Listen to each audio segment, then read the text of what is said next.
जमलेल्या माझ्या सर्व तमाम हिंदू बांधवांनो, भगिनींनो आणि मातांनो,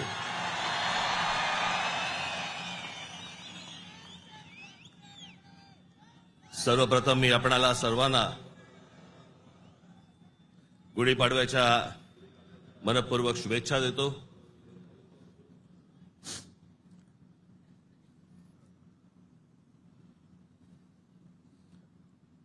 हा म्हणे हरलेला पक्ष.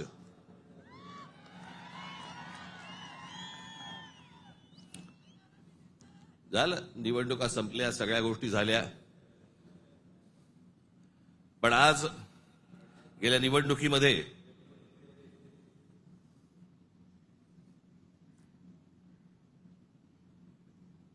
ज्यांनी मतदान करून ज्यांची मतं दिसली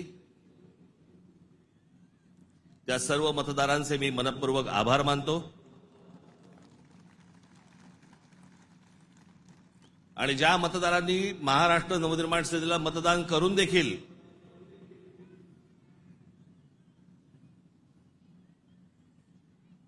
इलेक्ट्रॉनिक मशीनमध्ये ज्यांची मतं दिसली नाहीत त्यांचेही मी आभार मानतो.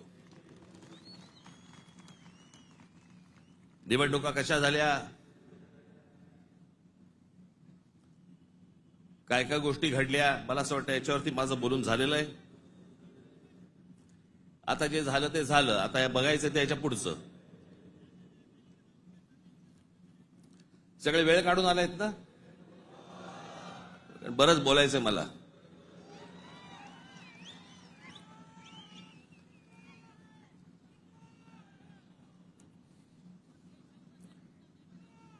अनेक विषय, निवडणुका झाल्यानंतर अनेक विषय झाले, अनेक विषय बोलले गेले.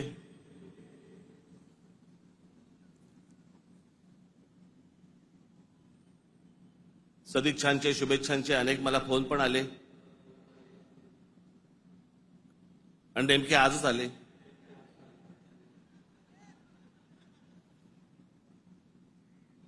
आज का आले याचे अर्थ मला समजतात, जरा जपून.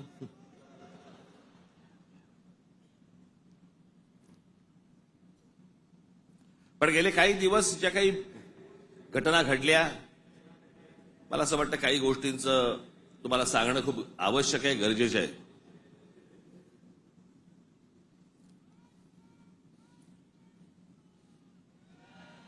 त्यातला पहिला विषय म्हणजे कुंभमेळा.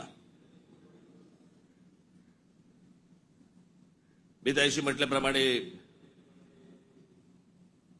ते आमच्या बाळा नांदगावकरांनी पाणी आणलं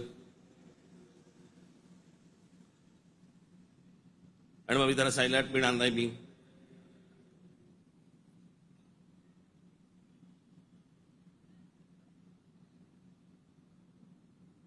मग नव्याने वारं शिरलेल्या काही हिंदुत्ववाद्यांना असं वाटलं अरे मी कुंभमेळ्याचा अपमान केला. मूर्ख आहात का?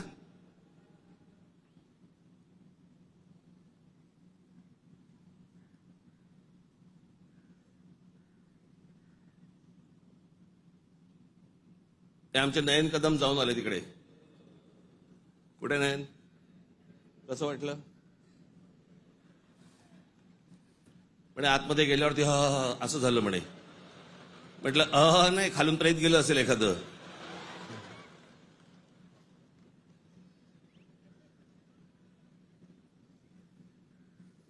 आपल्या देशामधल्या नद्यांची जी अत्यंत भीषण अवस्था आहे, ज्याला आपण माता म्हणतो, नदीला देवी म्हणतो, त्या नद्यांकडे आपल्या राज्यकर्त्यांचा, आज नाही, आजचे राज्यकर्ते नाही, गेल्या अनेक वर्षांपासूनचे, मला आजही आठवते, गंगा साफ करावी असं पहिलं बोलणारी जे कोणी व्यक्ती मला आठवते, मला राजकारणातली, ती म्हणजे स्वर्गीय राजीव गांधी. राजीव गांधी ज्यावेळेला पंतप्रधान झाले त्यावेळेला त्यांनी गंगा साफ करण्याचं काम सुरू केलं. तेव्हापासून अजून गंगा साफ करतायत. त्याच्यानंतर आता 2014ला नरेंद्र मोदीजी पंतप्रधान झाले, त्यांनी तेच सांगितलं गंगा साफ करणार.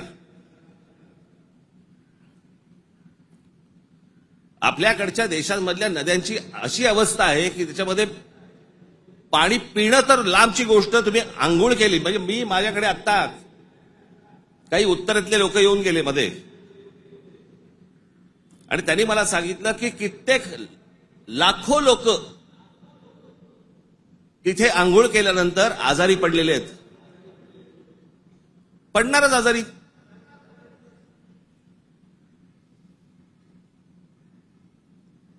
त्या गंगेवरची काय परिस्थिती आहे. प्रश्न हा गंगेच्या अपमानाचा नाहीये, प्रश्न हा कुंभमेळ्याच्या अपमानाचा नाहीये, पाण्याच्या स्थितीचा आहे की पाणी कशा प्रकारचं पाणी तिकडे असतं होतं आणि ते अजूनही थांबवलं जात नाही. त्या गोष्टी खरं तर वेगळ्या ठिकाणी तुम्ही जागा देऊ शकता. सहज एक मिनिट भरासाठी म्हणून मी तुमच्यासमोर गंगेची आत्ताची परिस्थिती काय आहे ती मी तुम्हाला फक्त दाखवतो. खाली अरे खाली आण त्याला, खाली आहे.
ही गंगेची परिस्थिती आहे. आतापर्यंत 33,000 कोटी रुपये खर्च झाले त्याच्यावरती. तुम्ही आता तो महंत बघितलात ज्याला बोटीतनं तसाच्या तसाच टाकून दिला.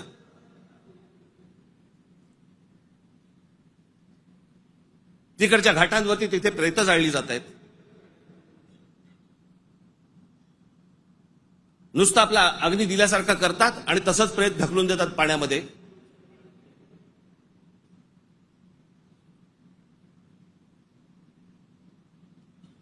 हा कोणता धर्म.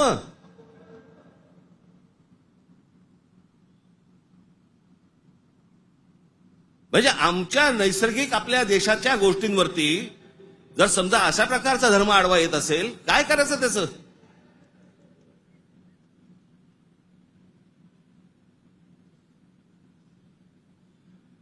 आपल्या गोष्टींमध्ये आपण सुधारणा नको का करायला.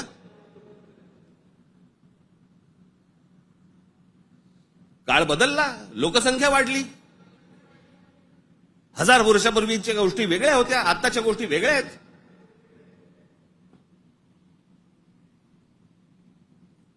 हेच सगळे विधी हटपण्यासाठी म्हणून त्याच इथे वेगळ्या एका घाटावरती एखादी जागा करता येत नाही का. मग काय सांगतात लोक ऐकत नाहीत. ऐकत कसे नाहीत. दारू पिऊन गाडी चालवल्यावरती पोलीस पकडतात. हे समजल्यावरती लोक टॅक्सीने जायला लागले की नाही पिऊन. झाली की नाही सुधारणा.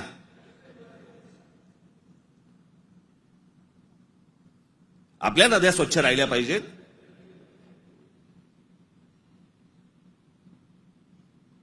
या सगळ्या नद्यांवरचे जे काही मधले भाग आहेत इतके गलिच्छ आहेत, इतके गलिच्छ. आणि या नद्या बर्बाद कोण करतोय. आपणच करतोय. कशाच्या नावाखाली. धर्माच्या नावाखाली.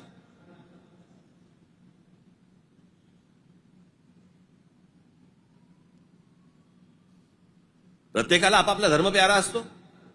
प्रत्येकाने आपापल्या धर्मामध्ये सुधारणा केल्या पाहिजेत. मी ज्या वेळेला हे गंगेवरचं ज्यावेळेला मी पाहत होतो सगळ्या गोष्टी, मला कळेना हे कसं काय चाललंय.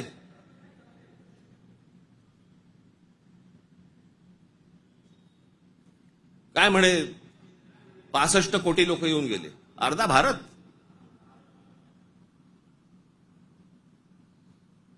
चला त्यातले आपण 5 लाख आपण पकडूया, व्हीव्हीआयपी आणि व्हीव्हीआयपी. बाकीचे काठावरच बसले असतील खो खो खेळायला, बरोबर की नाही? प्रत्येकाची जरी 200-200 ग्रॅम पकडली, चीनची भिंत बांधता आली असती आपल्याला.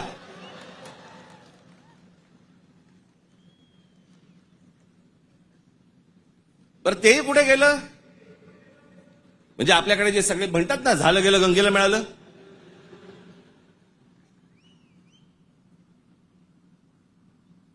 महाराष्ट्रामधली देखील आज नद्यांची परिस्थिती हेच. आमच्या कोकणामधली सावित्री नदी घ्या, सगळं केमिकलने भरली आहे. मी आता आणलंय इथे तुमच्यासाठी.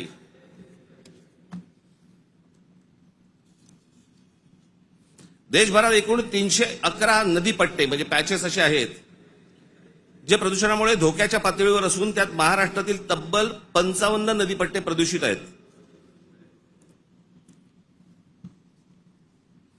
याच्यामधल्या सर्वात प्रदूषित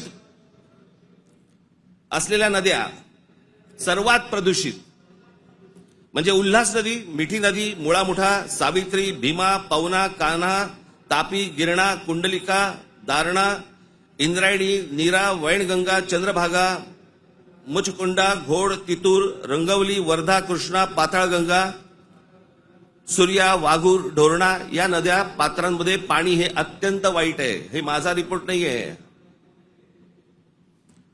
तर भातसा, पेडी, मोर, बुराई, वेल, पांझरा, सीना, काळू, वेण्णा, कोयना, पांझरा, पैनगंगा, पूर्णा, उरमोडी, कान या नद्यांच्या पात्रामध्ये पाणी वाईट आहे.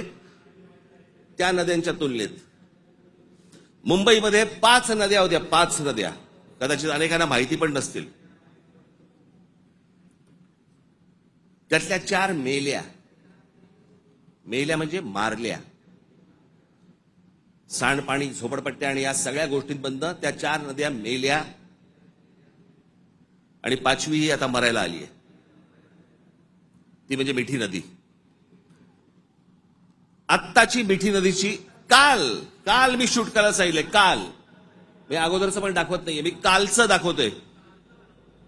मुंबईमधली 5वी एकमेव राहिलेली नदी, त्याची काय अवस्था एकदा बघा. I don't ever slow up, no I don't take shit. I got no love for the fakeness. If you wanna play tough and wanna hate this, I'll always show up.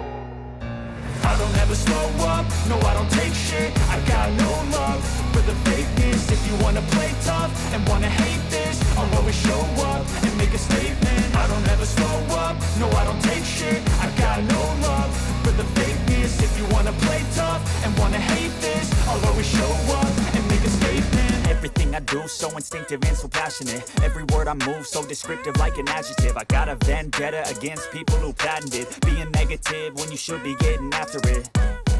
I got facts over tracks, this and that. Spitting slow, spitting fast. I could roast, I could gas. Think I'm okay at last, but I don't know if that can erase all the past. And the pettiness, a reflection of the emptiness. Hilarious, you think you're worth my time, you're delirious. Mysterious, because you hide behind a fake exterior. Inferior, you know I'll always be a bit superior. Get off of me, this ain't no humble brag. I want you to hear words, you can say them back. I want you to feel free from the chains at last. And to believe in what you got, it was built to last, yeah. Now that I've been put through hell, I never got anyone's help. ही नदी आहे आपली.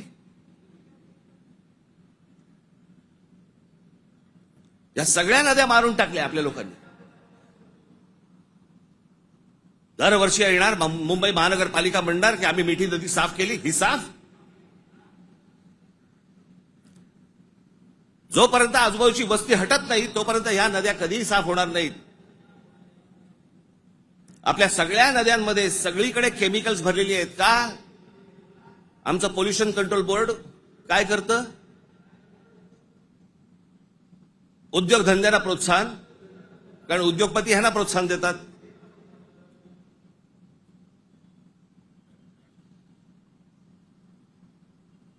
जे म्हणून आपल्याकडचे नैसर्गिक स्रोत आहेत आपण ते बंद करायचे आणि त्याच्यानंतर त्याच्यावरती बोलल्यानंतर तुमचा धर्म आडवा येणार.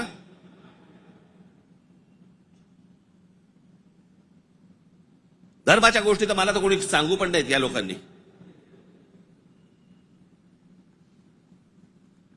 काही गोष्टी आपण आपल्यात सुधारल्या पाहिजेत.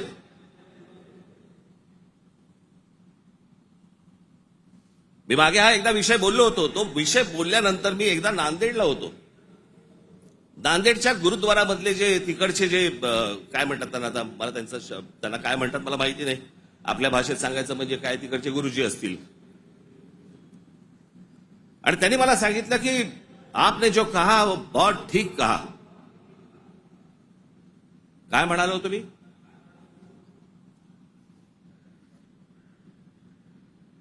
आमच्याकडे महानगरपालिका, जिल्हा परिषदा, ग्रामपंचायती, देशभर सगळ्या ठिकाणी आमच्याकडे काय भिंती रंगवल्या जातात, बोर्ड लावले जातात, झाडं जगवा, झाडं वाचवा.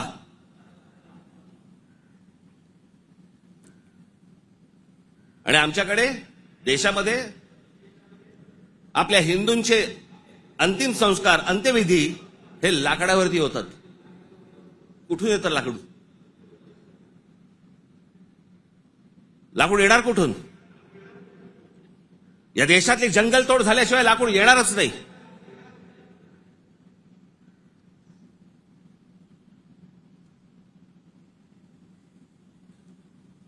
आणि ह्याला पर्याय म्हणून काय त्या इलेक्ट्रिक विद्युत दाहिनी आल्यात ना.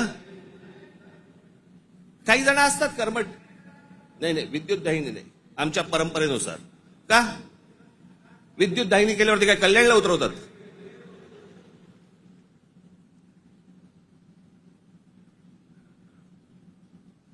देशभर विद्युत दाहिन्या झाल्या पाहिजेत. त्या विद्युत दाहिन्या झाल्या तर लाकूड लागणार नाही. लाकूड लागणार नाही मग जंगलं राहतील.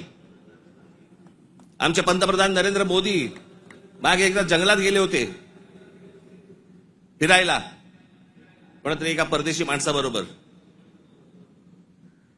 म्हणजे आमच्या पंतप्रधानांना जंगलांची आवड आहे.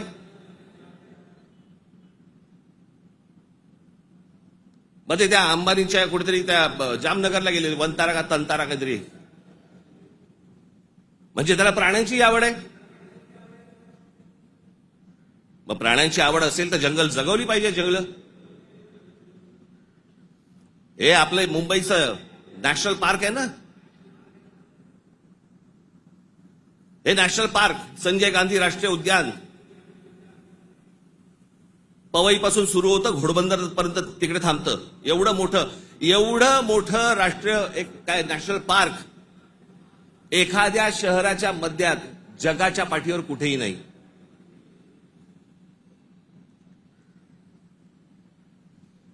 आपण आमचे मूळ विषयच आपण विसरलेलो आहोत.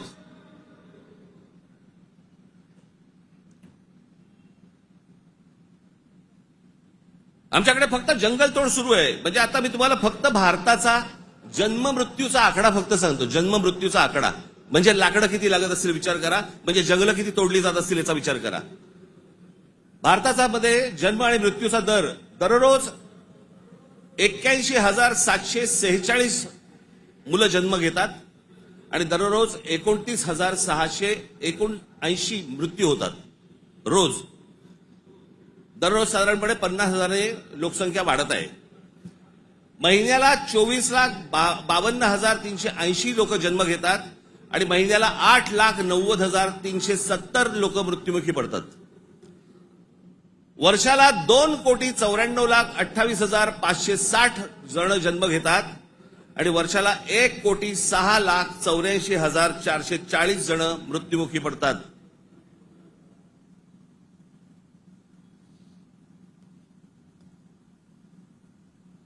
आपण एका बाजूने बोंबलायचं, आमच्याकडे दुष्काळ पडलाय, आमच्याकडे पाणी नाही. मराठवाड्यातल्या अनेक ठिकाणी 7-7 दिवस पाणी येत नाही. भारतामधल्या अनेक जिल्ह्यांमध्ये तिथे पाणी येत नाही. आम्ही पाणी येत नाही, सगळ्या गोष्टी होत नाही म्हणून बोंबलत बसायचं आणि आपणच ऱ्हास करायचा या गोष्टींचा. मूळ विषयांकडे आमचं लक्षच नाही. सगळे विषय भरकटवले जातात. आमच्याकडे कोण येतो, आम्हाला पाय जंगलांची पडली नाही, पाण्याची पडली नाही, कशाची पडली नाही, आम्हाला पडली औरंगजेबाची. तो बसला एकटा द्राक्ष खात आणि आम्ही भांडतोय.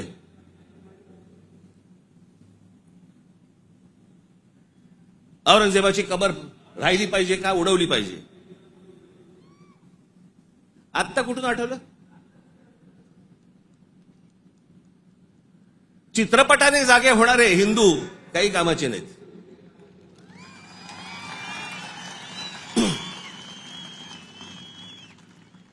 काही कामाचे नाहीत ते. चित्रपट थिएटरमधनं उतरला की हे उतरले.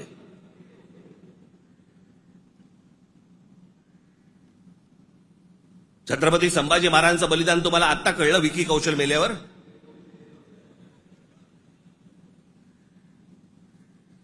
अक्षय खन्ना औरंगजेब बनून आल्यावर तुम्हाला औरंगजेब कळायला लागला?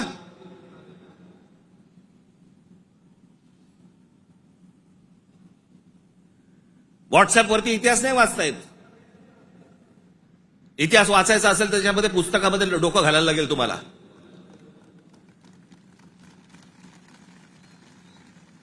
कोणीही बडबडायला लागले हल्ली इतिहासावरती. विधानसभेत पण बोलतात. खरं तर त्यांचं काही काम नाही. औरंगजेबावरती बोलतायत. माहिती तरी का औरंगजेब काय प्रकरण होतं? हे बाहेरून आलेले सगळे लोक. औरंगजेबाचा जन्म गुजरात मधला, दाहोद नावाच्या गावामधला औरंगजेबाचा जन्म. आणि मग काय सोपं आहे इतिहासामधनं तुम्हाला जातीपातीमध्ये भिडवून द्यायला. यांना ब्राह्मणांनी साथ दिली, यांना मराठ्यांनी साथ दिली, मग तिकडे मराठी नव्हतेच, मग हे सगळं चोरून ब्राह्मणांनी केलं. हे सगळं बोलणाऱ्यांचा इतिहासाशी काही संबंध नाहीये. त्यांना फक्त राजकीय त्यांचं जे काही पोळी भाजून घ्यायची आहे तेवढंच फक्त काम आहे त्यांचं. त्यांना ना संभाजी महाराजांशी काही कर्तव्य आहे, ना औरंगजेबाशी काही कर्तव्य, ना कोणाशी काही कर्तव्य आहे. तुमची माथी फक्त भडकवायची.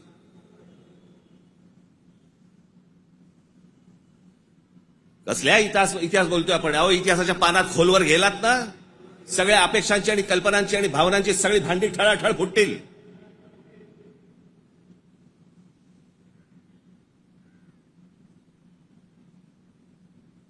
या हिंद प्रांतामध्ये एक अत्यंत कडवट, एक प्रभावी असं एक स्वप्न ज्या व्यक्तीला पडलं त्या आमच्या जिजाऊ साहेब.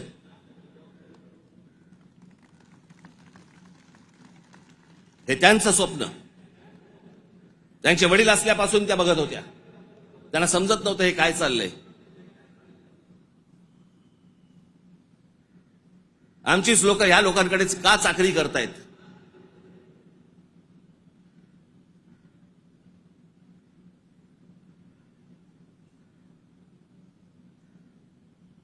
आणि छत्रपती शिवाजी महाराज म्हणजे या हिंद प्रांतावरती केलेला एक संस्कार आहे. तो एक चमत्कार आहे. ती एक विलक्षण घटना आहे.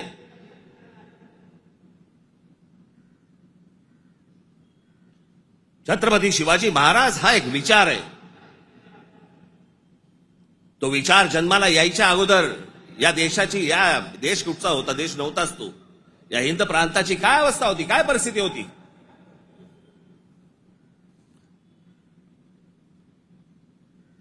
सर्व जातीचे लोक कोणाच्या कोणाच्याकडे होतेच ना कामाला. दूर कशाला जा. छत्रपती शिवाजी महाराजांचे वडील हे आदिलशाहीतच होते ना.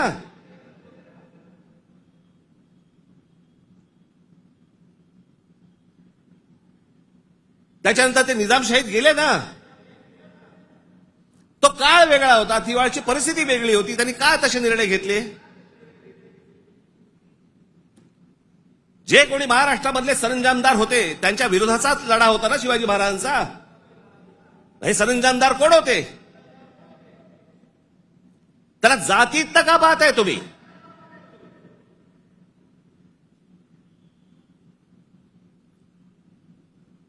अफजल खानाचा वकील हा कोणी कुलकर्णी नावाचा होता,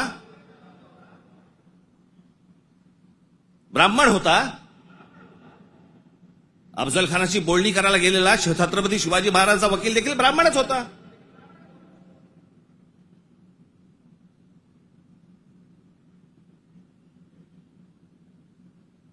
त्यावेळेला ही सगळीच माणसं वेगवेगळ्या लोकांकडे कामालाच होती.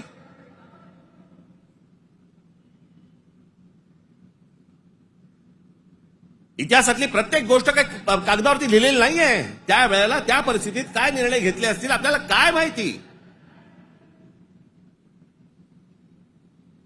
300-400 वर्षापूर्वीचा इतिहास, त्याच्यावरती आम्ही आज भांडतोय जातीत.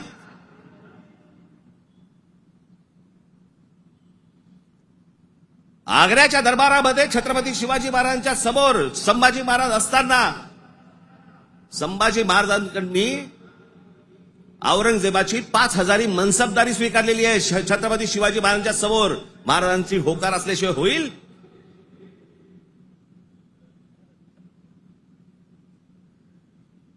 पण आता दरबारात अडकलोय, स्वीकारण्याशिवाय पर्याय नाही. आता स्वीकारू, नंतरचं नंतर बघू. राजकारण असतं ते. परिस्थिती काय, त्या परिस्थितीमध्ये कोणते निर्णय घ्यावे लागतात, काय परिस्थिती असते, आपण पाहणार आहोत का नाही. कशा अंगाने इतिहास पाहायचा असतो हे आपण कधी बघणार आहोत की नाही.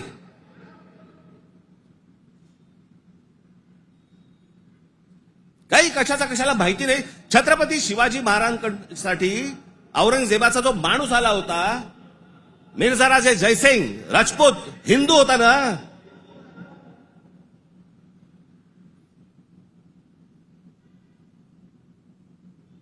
ज्या सिंहगडावरती आमच्या तानाजी मालुसरेंचा आज तिथे मृत्यू झाला, ते कोणाबरोबर लढाई झाला? उदयबान राठोड बरोबर ना. राजपूत होता ना, हिंदू होता ना. काय घेऊन बसलोय आपण?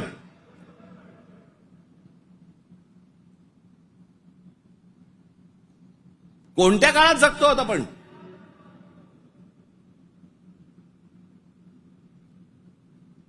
छत्रपती शिवाजी महाराजांच्या जन्माच्या अगोदरचा काळ वेगळा होता, नंतरचा काळ वेगळा आहे.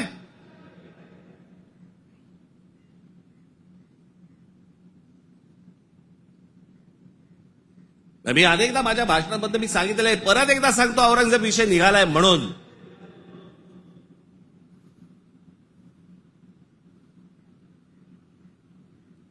औरंगजेब बादशाह याचं राज्य कुठपासून कुठपर्यंत होतं? अफगाणिस्तान पासून दक्षिणेपर्यंत आणि इथे बंगालपर्यंत.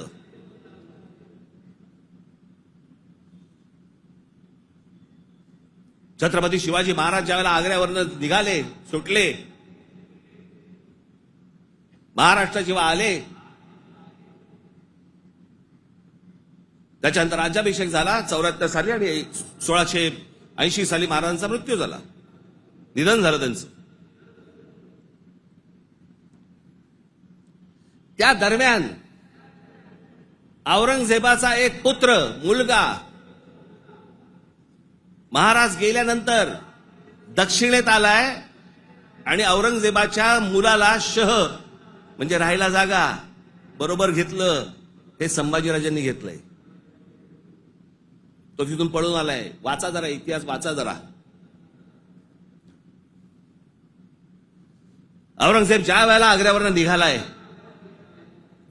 महाराज गेले 1680 साली आणि औरंगजेब महाराष्ट्रामध्ये पोहोचलाय 1681 साली. 1681 ते 1707, 27 वर्ष तो महाराष्ट्रात लढत होता.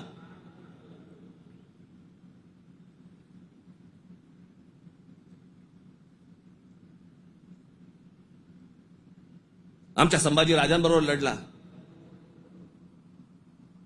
त्याला क्रूर पद्धतीने मारलं. राजाराम महाराज लढले, संताजी धनाजी लढले आणि आमच्या तारा राणी साहेब लढल्या.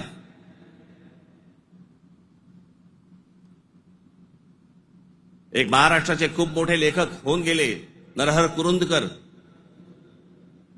त्या कुरुंदकरांच्या एका पुस्तकामध्ये फार अप्रतिम वाक्य आहे की मराठे सर्व लढाया हरत होते, पण औरंगजेब एकही लढाई जिंकू शकत नव्हता.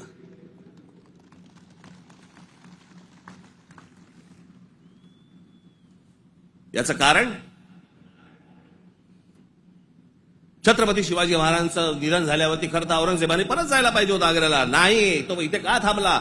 एवढा मोठ्या बलाढ्य प्रदेशाचा राजा, शहनशाह, एका 2.5, 3, 3.5, 4 जिल्ह्याच्या एका राजासाठी इथे ठाण मांडून का बसला?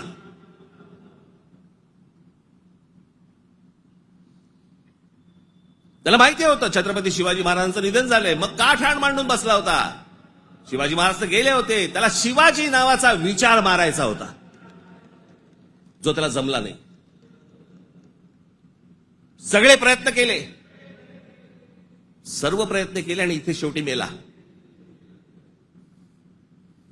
जगाच्या इतिहासामध्ये औरंगजेब वाचला जातो, अभ्यास केला जातो त्याचा, पण ज्या वेळेला त्याचा अभ्यास केला जातो त्यावेळेला जगभरातल्या लोकांना कळतं की तो काय करायला गेला होता आणि कसा मेला. तिथे छत्रपती शिवाजी महाराजांचं नाव येतं जगभरामध्ये.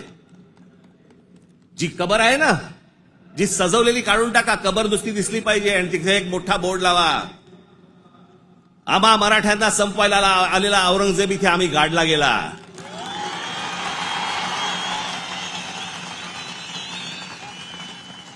हा आमचा इतिहास.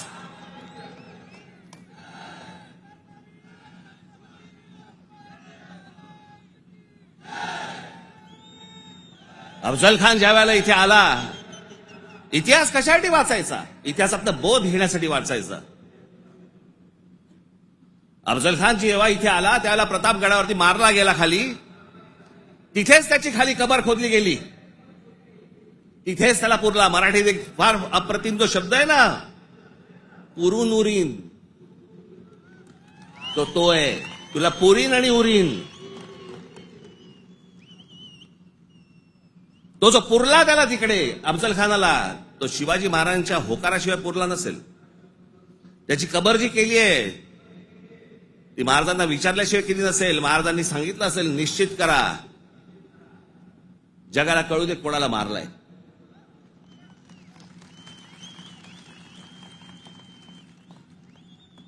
आपण ज्या मराठ्यांनी, महाराष्ट्राने ज्यांना ज्यांना गाडले त्यांची प्रतीकं नेस्तनाबूत करून चालणार नाही, ती जगाला दाखवली पाहिजेत, आम्ही यांना गाडलंय.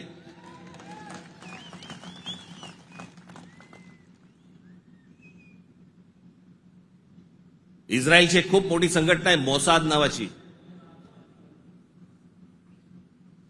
त्याचं एक पुस्तक आहे.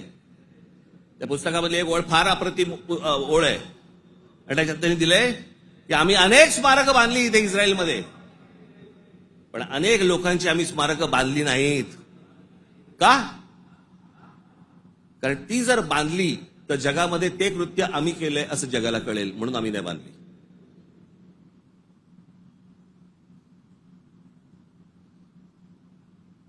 असा विचार ते करतात.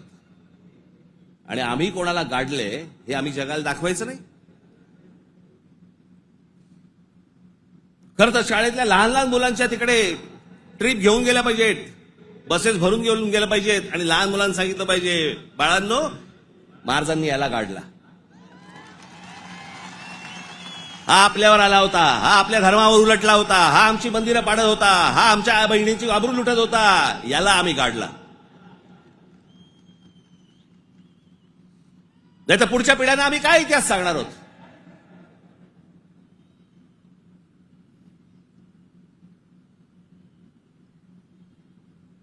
माझं महाराष्ट्रातल्या सर्व तरुणांना आणि तरुणींना माझं सर्वांना सांगणं आहे, खास करून तरुणांना आणि तरुणींना, व्हॉट्सअपवरती इतिहास वाचायचा पहिला बंद करा. आणि इतिहास ज्या वेळेला तुम्हाला जातीतनं सांगण्याचा कोणीतरी प्रयत्न ज्या वेळेला करेल त्यावेळेला लक्षात ठेवा, तो कुठच्या ना तरी कुठच्या पक्षाला बांधील असेल. तुमची फक्त माती भडकवण्यासाठी हे सगळे उद्योग केले जातात. तुम्ही एक होऊच नाहीत, तुम्ही मराठी म्हणून एक येऊच नाहीत, तुम्ही महाराष्ट्र म्हणून एक येऊच नाहीत, याच्यासाठी हे सगळे प्रयत्न चालू असतात. मुळात विषय वेगळे असतात आणि मग विषय हे असले विषय काढून तुम्हाला भरकटवलं जातं, वेगळीकडे नेलं जातं आणि आम्ही तिकडे बघतो आणि बाकीचे इकडे काम आटपून घेतात. मधल्यामध्ये अडाणींना जमीन पण मिळून जाते.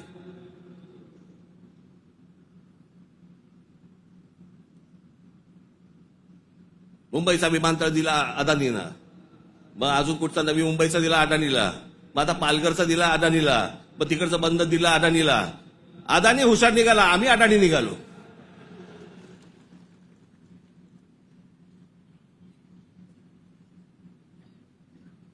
कित्येक गोष्टी आहेत ज्या विधानसभेमध्ये बोलल्या जाऊ नयेत. लाडकी बहीणचं काय झालं?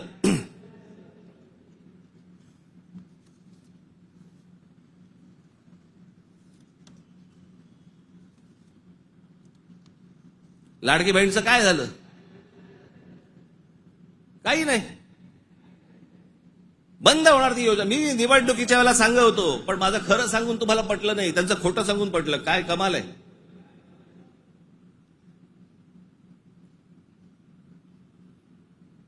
ज्या महत्वाचे जे विषय आहेत, या सगळ्या महत्वाच्या विषयांकडे आपण दुर्लक्ष करायचं आणि दुर्लक्ष करून आम्ही कुठे भरकटायचं, कुठे चालले आमचा. विधानसभेमध्ये चर्चा कशावरती? औरंगजेबावर.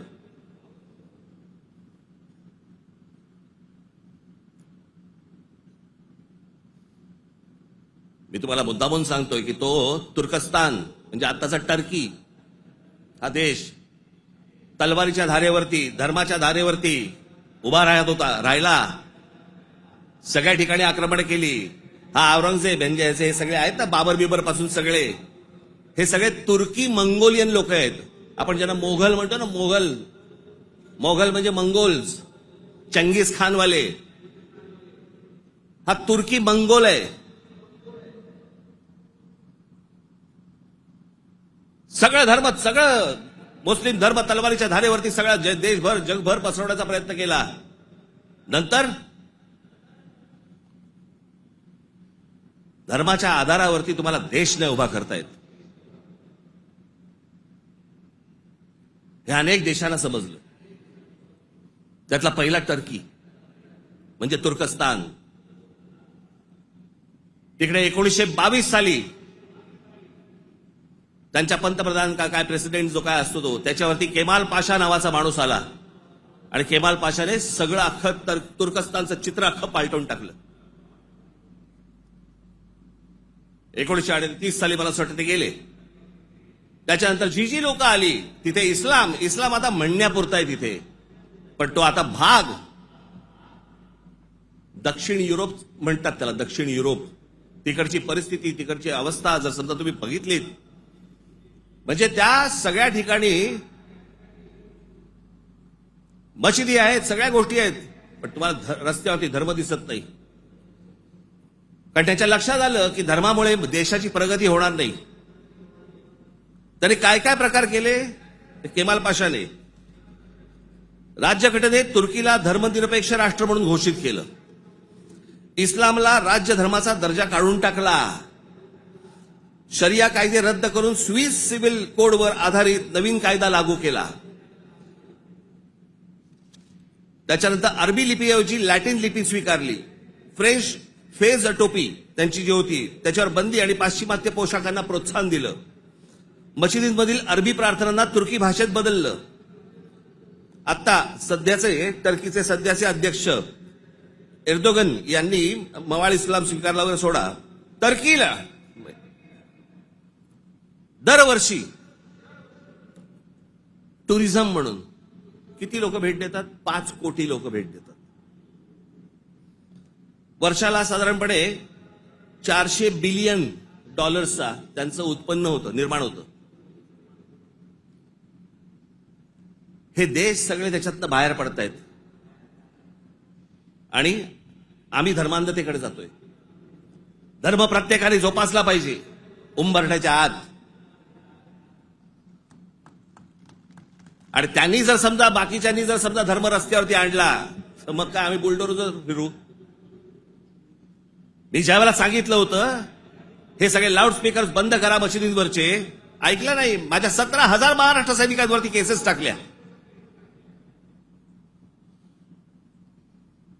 आणि आता परवा दिवशी आमच्या महाराष्ट्र राज्याचे मुख्यमंत्री देवेंद्र फडणवीस म्हणतात की आम्ही त्यांना सांगितलेलं आहे रात्री 10 ते सकाळी 6 भोंगे वाजणार नाहीत. अहो तेव्हा वाजतच नाहीत.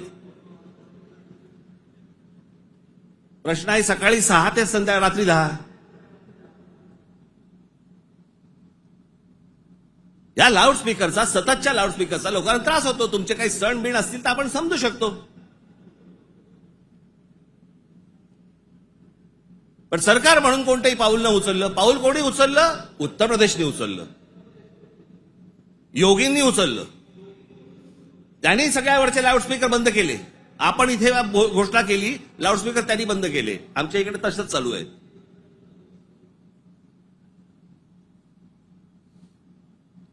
हे इकडे माहीमला इथे समुद्रावरती जे काय काय त्यांनी काय काय करतात ते मजार बोलल्यावरती रात्रीच्या रात्री काढून टाकली गेली. आतमध्ये काय? आतमध्ये पोकळ काहीच नव्हतं. ही सगळे अनधिकृत बांधकामं, त्या अनधिकृत वस्त्या ज्या काय आता झालेल्या आहेत आपल्याकडे, हे सगळे इथे कोम्बिंग ऑपरेशन्स केली पाहिजेत. अहो, आपण मूळ विषय सगळे जे आहेत ना, जे रोजगाराचे आहेत, जे शेतीचे आहेत, जे कामगारांचे आहेत, जे विद्यार्थ्यांचे आहेत, जे शिक्षणाचे आहेत, सगळे बाजूला काढतोय आपण आणि भलत्या गोष्टींमध्ये आपण रमतोय. भलत्याच गोष्टींमध्ये.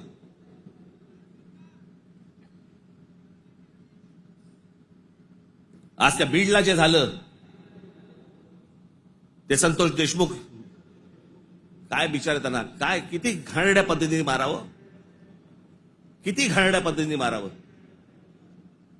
बरं, तुमच्या अंगामध्ये नसानसामध्ये जर एवढी क्रूरता भरलेली असेल ना, मी दाखवीन जागा, तिथे जा.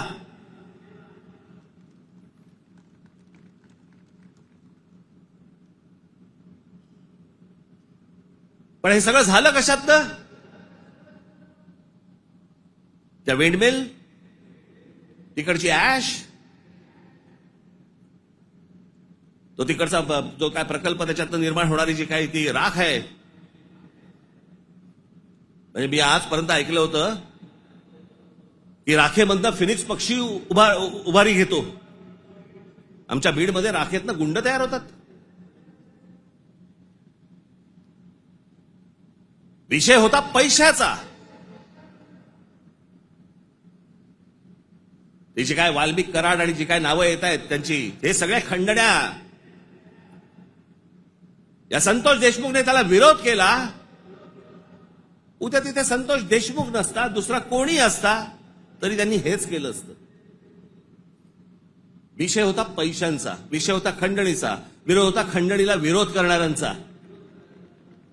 आम्ही लेबलं काय लावली? वंजाऱ्याने मराठ्याला मारलं. त्याच्यात वंजाऱ्यांचा काय संबंध आणि मराठ्यांचा काय संबंध? कशात गुंतून पडतोय आपण? पण तुम्हाला गुंतवलं जातंय. हे राजकीय पक्ष तुम्हाला गुंतवतायत त्याच्याबद्दलच गुंतून राहा.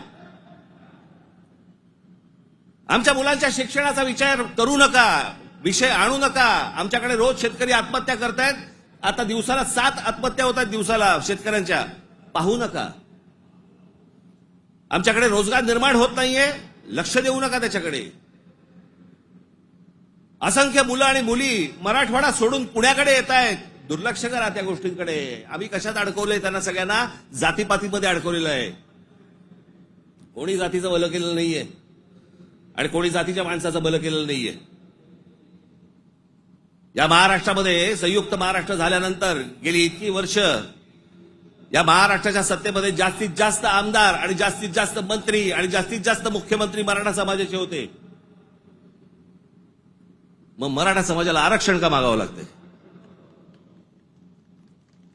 काय केलं या आमदारांनी आणि काय केलं या मंत्र्यांनी आणि काय केलं मुख्यमंत्र्यांनी? जर माझ्या मराठा समाजाला जर समजा आरक्षण मागायला लागत असेल, मग एवढे आमदार आजपर्यंत का निवडून दिले? एवढे खासदार आजपर्यंत का निवडून दिले? एवढे मुख्यमंत्री का झाले? एवढे मंत्री का झाले? मग या लोकांनी काय केलं? जात जातीला कधीच सांभाळत नाही. हे फक्त निवडणुकांमध्ये फक्त तुमची मतं घेण्यासाठी म्हणून फक्त जातीचा वापर करतात. याच्यानंतर काही होणार नाही. निवडणुकीच्या तोंडावरती तुम्हाला सांगितलं होतं शेतकऱ्यांना कर्जमाफी करू म्हणून सांगितलं होतं ना. काल अजित पवार बोललेत 30 तारखेच्या आत पैसे भरून टाका, कर्जमाफी वगैरे काही होणार नाही. म्हणजे निवडणुकीच्या तोंडावरती तुम्ही वाटेल त्या गोष्टी बोलणार आणि निवडणूक संपल्यानंतर लोकांनी भाबडेपणाने मतदान केल्यानंतर तुम्ही आता ऐन मोक्यावरती बोलणार की पैसे भरून टाका म्हणून. अरे वा. महाराष्ट्रातल्या जनतेला मला हे विचारायचंय की इतक्या भाबडेपणाने तुम्ही मतदान करता तरी कसे? ही लाडकी बहीण योजना या लाडक्या बहीण योजनेचे आता काहीतरी 2100 कोटी काहीतरी करणार म्हणे. 2100 कोटी केलं तर साधारणपणे वर्षाला महाराष्ट्र सरकारवरती 63,000 कोटीचं कर्ज होईल.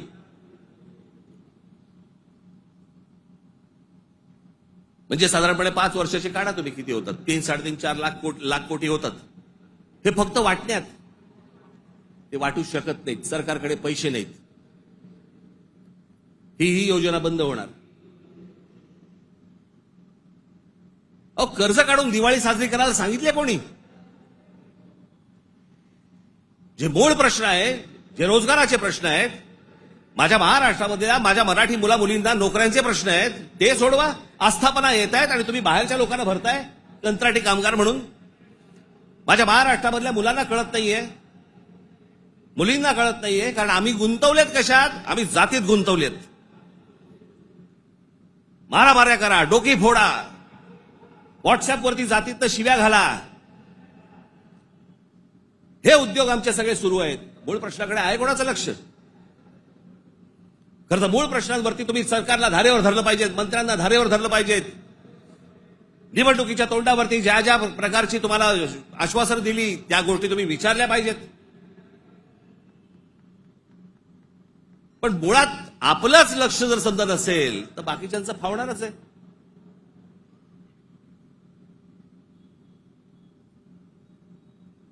तुम्ही सगळे या जातीपातीचे सगळे भेद गाडून तुम्ही एक मराठी म्हणून उभे राहायला पाहिजेत. बाकीच्या राज्यांमध्ये बघा, तामिळनाडू बघा,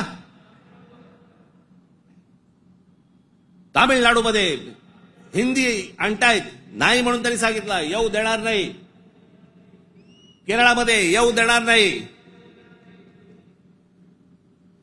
आम्हीच लोटांगणं घालतोय. आम्हाला समजत नाही आम्ही काय करायचंय. मी इतका भांबावलेला मराठी माणूस आजपर्यंत कधी बघितलेला नाहीये. मी इतका राजकारणाचा झालेला चिखल देखील मी आजपर्यंत पाहिलेला नाहीये. कोणत्याच गोष्टींचं आम्हाला गांभीर्य उरलेलं नाहीये. सगळेजण त्या इंस्टाग्रामवरती चालू आहेत, कारण डान्स बार बंद झाले. तिकडे जे हे चालायचं ते सगळं मोबाईलवरती आलं. कशात गुंतून पडलेला आहात एकदा जरी विचार करा. हे ज्या गोष्टी बोलतात, ज्या गोष्टी सांगतात, खरं तर माझं मत आहे, मी आता झाला, निवडणुका संपल्या, शिमगा झालेला आहे, होळी संपलेली आहे. तुमच्या साक्षीने सांगतो, माझं खरं तर देवेंद्र फडणवीस तुमच्या हातामध्ये एक चांगलं राज्य, सुसंस्कृत राज्य हातामध्ये आलेलं आहे. याच्याकडे नीट बघा. चांगल्या पद्धतीने मराठी माणसाकडे पाहणार असाल तर आमचा तुम्हाला पाठिंबा निश्चित राहील. प्रत्येक गोष्ट आमची ऐकून करा.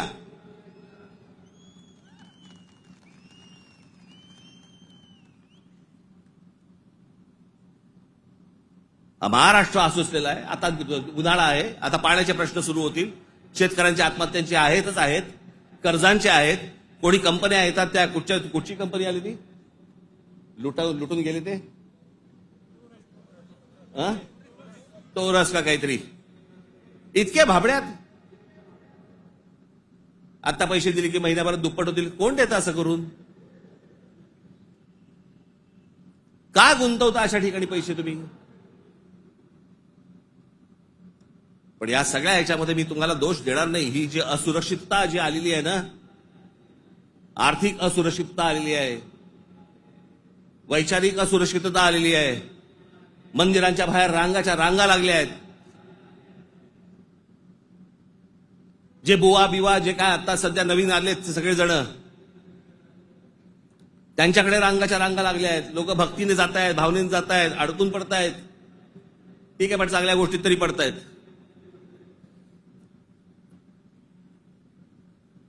आज चहूबाजूनी महाराष्ट्राला सर्व बाजूनी विळखा पडतोय. मराठी माणसाला विळखा पडतोय. हा विळखा तुम्ही ओळखला पाहिजेत. मराठी भाषेला विळखा पडतोय. आमच्या महाराष्ट्रामध्ये, मुंबईमध्ये आम्हाला सांगता, इकडच्या आस्थापनांमध्ये आम्ही मराठी बोलला नाही आता तो क्या हुआ? कानफट इथंच बसणार.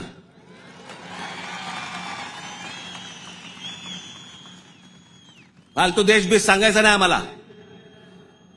प्रत्येक राज्याची एक राजभाषा आहे, त्या राजभाषेचा सन्मान हा प्रत्येक राज्यामध्ये राखला गेला पाहिजे. महाराष्ट्रामध्ये, मुंबईमध्ये मराठीचा मान हा राखला गेलाच पाहिजे प्रत्येक आस्थापनेत. या महाराष्ट्रामधल्या उद्यापासून तयारीला लागा. महाराष्ट्रातल्या प्रत्येक बँकेत मराठी वापरली जाते की नाही पहिले चेक करा. प्रत्येक बँकेत, प्रत्येक आस्थापनेत तुम्ही मराठी म्हणून सगळेजण कडवटपणे उभे राहायला पाहिजेत. या देशामधला हिंदू हा हिंदू तेव्हाच होतो जेव्हा मुसलमान रस्त्यावरती येतात. एरवी फक्त भक्तिभावाने असतात, पण हिंदूंमधला हिंदू जेव्हा जागरूक होतो तो फक्त दंगलीमध्ये हिंदू असतो. दंगल संपली की तो मराठी, पंजाबी, गुजराती, बंगाली सगळा होतो. आणि मग ज्याला तो मराठी होतो त्याला मग तो साळी, माळी, मराठा, ब्राह्मण, कुणबी सगळा होतो. आपापल्या जातीबद्दल प्रेम असणं हे स्वाभाविक आहे, पण दुसऱ्याच्या जातीबद्दल विद्वेष असणं, तिरस्कार असणं ही विकृती आहे.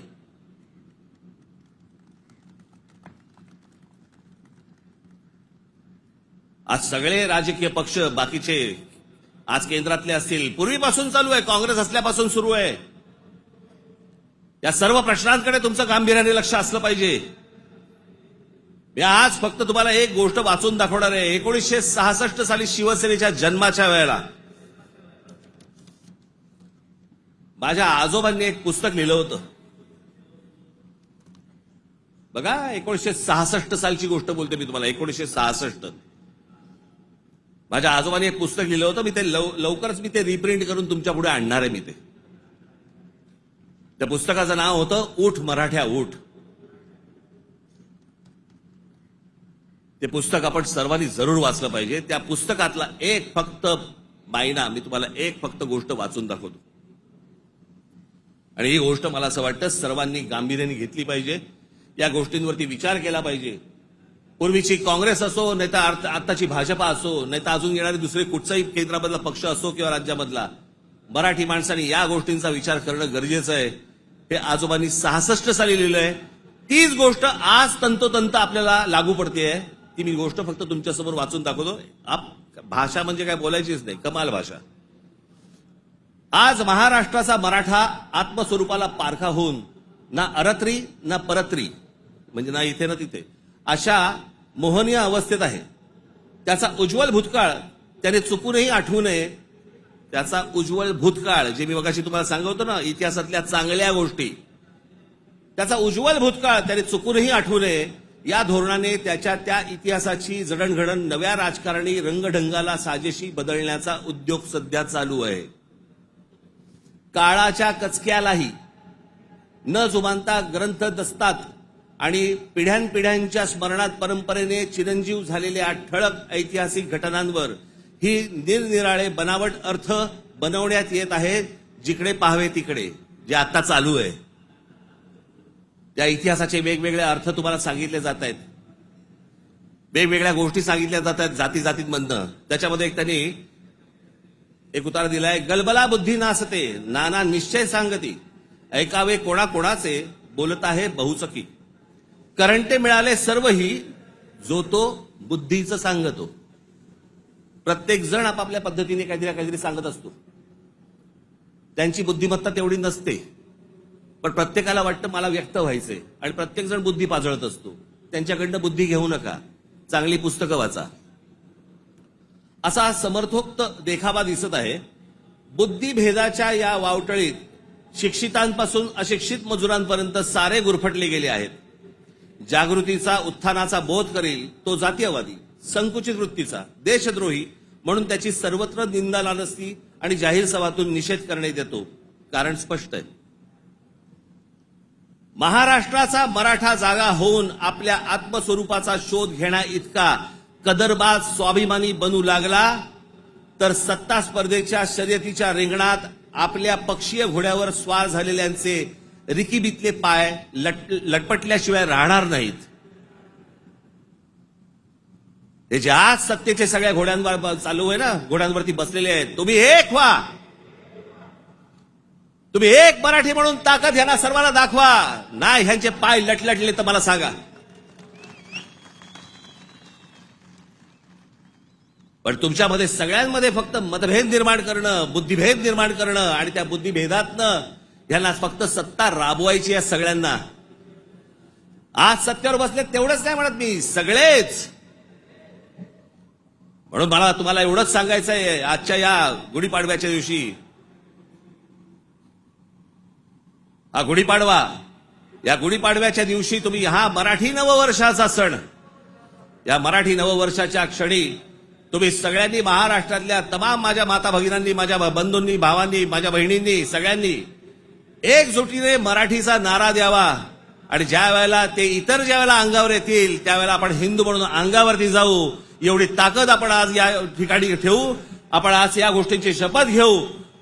आणि पुढच्या सगळ्या येतात निवडणुका आता लागतील, मला असं वाटतं की ऑक्टोबर नोव्हेंबरला लागतील बहुधा. यांची गॅरंटी नाही, कारण यांचं चाललंय ते बरं चाललंय. एक माणूस धरून बसलेत आयुक्त प्रत्येक ठिकाणचा. त्याच्यामुळे हे सोपं असतं राजकारण. ज्या वेळेला निवडणुका लागतील तोपर्यंत सगळी बांधणी तुमची पूर्ण झालेली पाहिजे आणि सगळेजण तुम्ही जोरात कामाला लागले पाहिजेत. एवढी फक्त एक इच्छा, आशा, अपेक्षा व्यक्त करतो आणि पुन्हा एकदा गुढीपाडव्याच्या आपल्याला सर्वांना शुभेच्छा देऊन आपली सर्वांची मी तूर्त रजा घेतो. धन्यवाद. जय हिंद, जय महाराष्ट्र.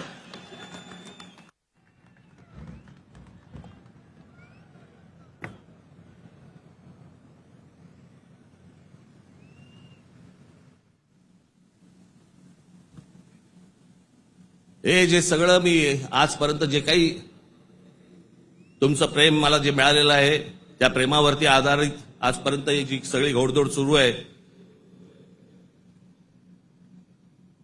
ती जी ऊर्जा मला जी मिळते ना, ती तुमच्याकडनं सगळ्यांकडनं हे तुम्ही येता तेव्हा मिळतेच मिळते. पण आपला एक महाराष्ट्र सैनिक नगर जिल्ह्यातला कोल्हापूरला अंबा मातेचं दर्शन घेऊन तिथून तो आजच्या सभेसाठी पायी पायी कोल्हापूरवरनं इथे आलेला आहे. मी ते प्रमोद आरणे, कुठे गेला ते इकडे,